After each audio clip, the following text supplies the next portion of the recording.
Hi there, this is Mike from Stagecoach Road Vintage Sewing Machine, and this is your Singer 15J. And this is the final test before we pack her up to ship her out to you, and it's also your tutorial or refresher if you're already familiar with the machine. But we're going to show you how to thread the machine, how to wind the bobbin, and how to just work the various controls. So we'll start by winding a bobbin. Your bobbin is down below the slide plate in the bobbin case here.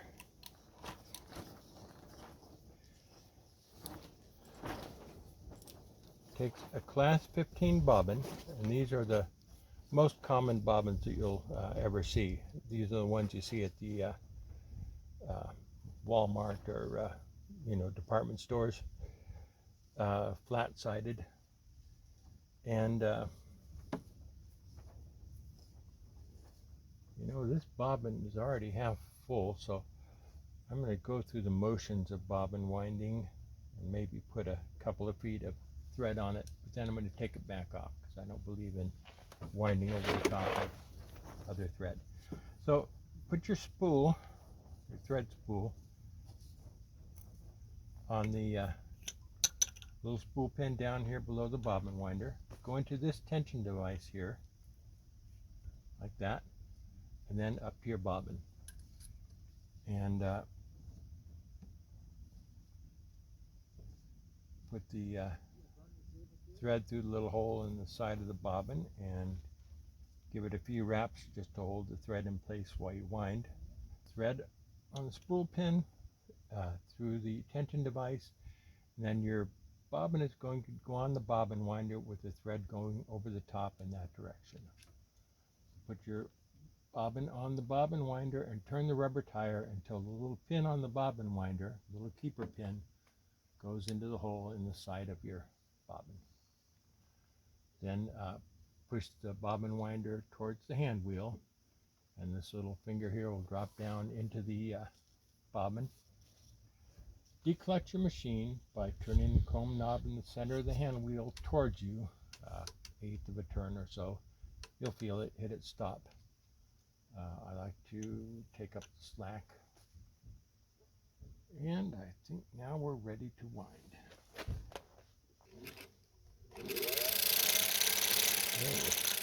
Okay, no reason to go fast. Okay, when it gets full, the little finger pops up and the bobbin winder stops winding. I'm going to take this thread back off because, like I said, I don't like to wind over the top of thread on a bobbin. Okay.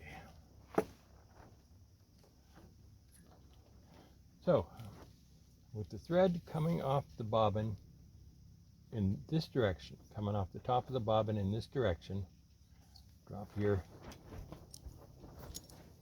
bobbin into the bobbin case and guide the thread into the little slanted slot in the side here and up under the flat leaf spring, which is your lower tension.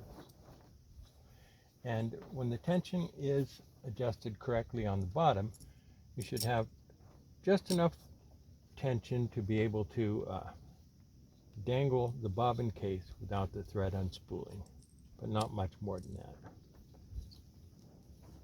Then with the little finger here pointing up, slip it into its place in the bobbin race. Make sure that the finger goes into its slot and it's pushed in snugly.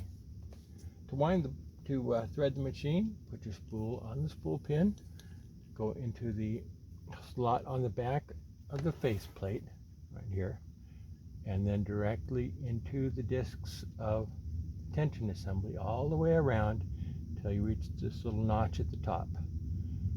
Then go under your check spring here and through the take-up lever from the back towards the front. Go into the thread guide here on the faceplate, then into the thread guide on the needle clamp. Oops. and then through the eye of the needle from the right towards the left. This is different than on most sewing machines. On most machines, the flat side of the needle faces that way. But on this machine, the flat side of the needle faces that way, so the machine threads that way.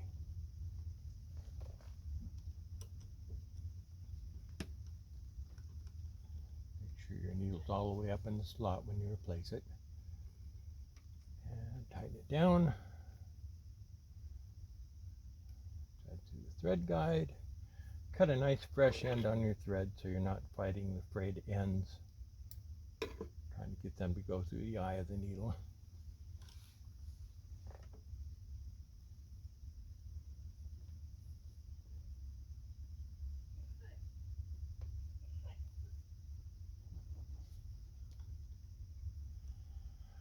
Beautiful sunny day out here in the Sonoran Desert. This is our last week before we pack up to head back to our main shop in Oregon. Okay, now with the needle threaded, turn the hand wheel towards you one full revolution. The needle will take the thread down where the hook will pick it up, wrap it around the bobbin, and bring up your lower thread. Oh, and don't forget to tighten your clutch knob in the center of the hand wheel.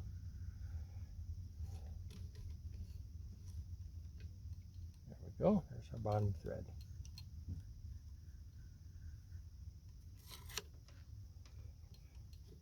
Put the thread between the toes of the presser foot and towards the back of the machine. And now you're ready to sew.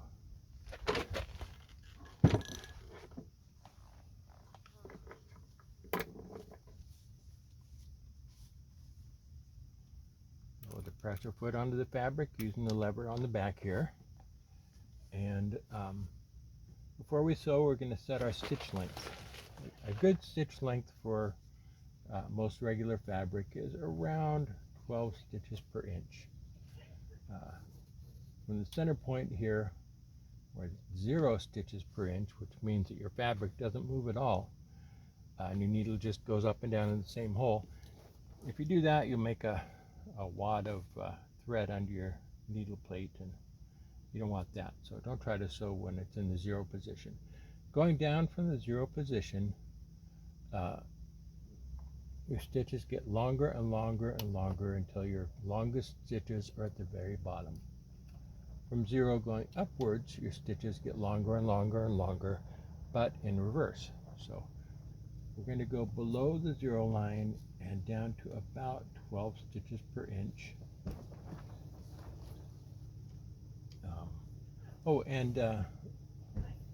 Optionally, if you want your stitches to be the same length in reverse as in forward, just loosen this thumb screw and bring it up until it contacts the lever, and then your stitches in reverse will be the same length as your stitches in forward. But we're not going to do that for now. We're just going to leave that wide open. That way you can adjust your thread willy-nilly, however you like. Holding your threads for the first couple of stitches.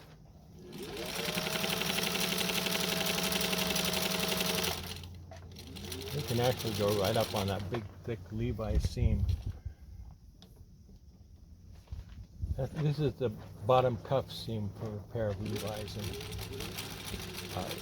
it's doubled, so that's about 12 layers of fabric we're sewing right there. 12 layers of denim. It's a tough machine. Okay, now we're going to go for a little longer stitch length. Then reverse, forward, reverse,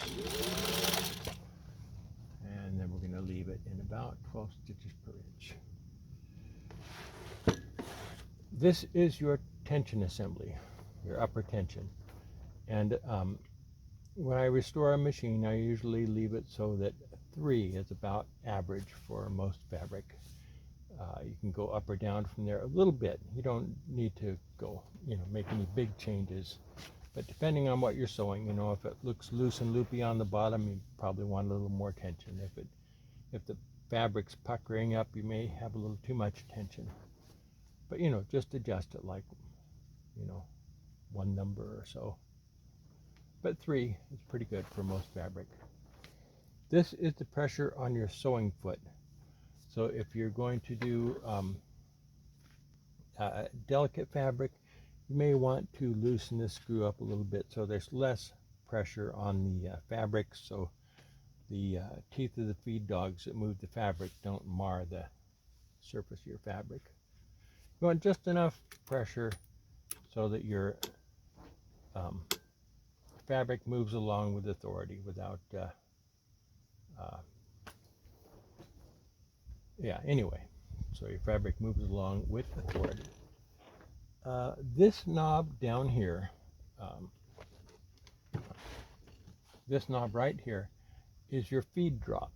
If you want to drop the feed to do free motion sewing, you just loosen this screw up all the way, as far as it'll go. Then your feed dogs can drop, and they're not moving the fabric anymore, you're moving the fabric.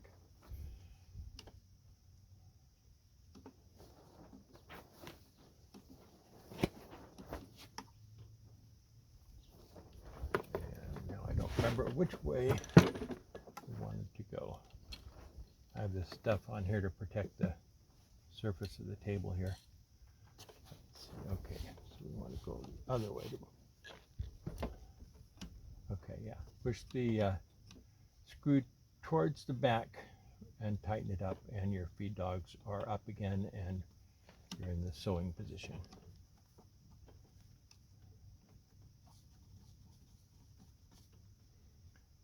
When you drop the feed, also back this screw off until you have virtually no pressure on your fabric. And then, you know, you probably want to use an embroidery hoop or something to hold your fabric taut. But then you can, you know, if you're doing quilting or applique or something like that, or even if you're just writing your name or drawing pictures with your sewing machine, you want the fabric to be a little bit taut, so an embroidery hoop is helpful. So then put your feed dogs back in the up position, put your pressure back on the sewing foot, and then you're sewing again and the machine's moving the fabric. That's about it. Your light switch is on the light itself. You're going to want to oil every 18 hours or so of sewing. And use good sewing machine oil. Don't try to use WD-40 or 3-in-1 oil or any other kind of household oil. You want to use good quality sewing machine and 1 or 2 drops in each of the oil holes. Also, you're going to want to take off the faceplate and look for all the points where things move against each other, and put a drop of oil on each of those. Each place where the shafts slide up and down in a slot, they want a drop of oil there. You're going to want to tilt your machine back and find all of the movement points under there. Everywhere where things rotate in a slot or move against each other, or a hinge. Each one of those gets a drop of oil. And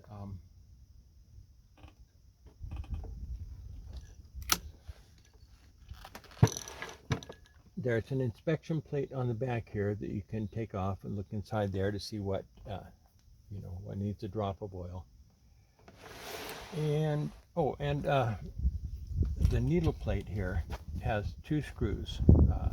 Take those screws out and you can take off the needle plate and brush the dust and lint